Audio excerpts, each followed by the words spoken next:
Hello, I'm Tom Gabel from Against Me, and you're watching Beyond Video.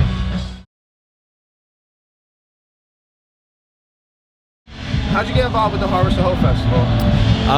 Well, Ryan Murphy, who's one of the organizers of the festival, who also works at No Idea Records, who we've put out records with, and he's a friend of ours. He started working with the organization a couple years ago, told us about it, asked us if we wanted to play a benefit show, and over the past couple years we've probably played, I don't know, 9 or 10 benefit shows for Harvest of Hope.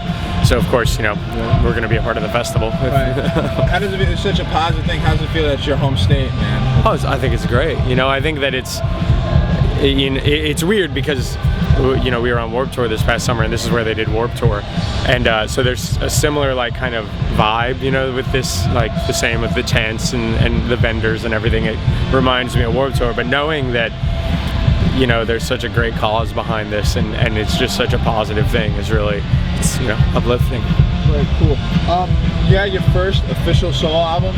Outside, I really like the first Against Me, but is that something you want to continue to pursue in music, or? I think so. Yeah. I mean, you know, for me, the reason I did that was just because I had a break in between tours, and everyone else wanted to go home and spend some time, and I didn't have a home at the time, so I wanted to go and record some songs I'd been working on, you know.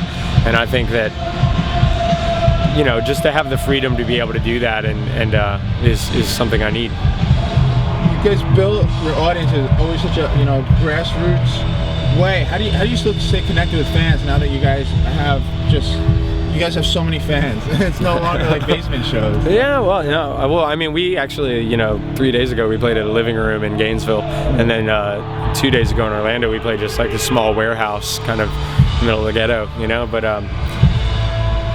I think that one thing that's always been really important to me with being in a band is to be somebody who's approachable and somebody who's responsive if someone's trying to reach out. You know, if someone writes us a letter, I'm going to do my best to write back, you know, if they had a question or something. If someone writes us an email, I check our email accounts, I check our MySpace accounts, you know, and I try and you know, correspond with people if they so want to, you know. And if someone comes up to us here, you know, we're hanging out, we're not just like hiding away in some backstage, you know, room cut off from people. And of course you can't know everybody or remember everybody's name even, but you know, I try to make an effort. Gainesville has just a great history and reputation of a lot of amazing music, including Against Me and a number of other bands. How do you feel about the Gainesville scene in 2009 compared to how it was maybe 10 years ago?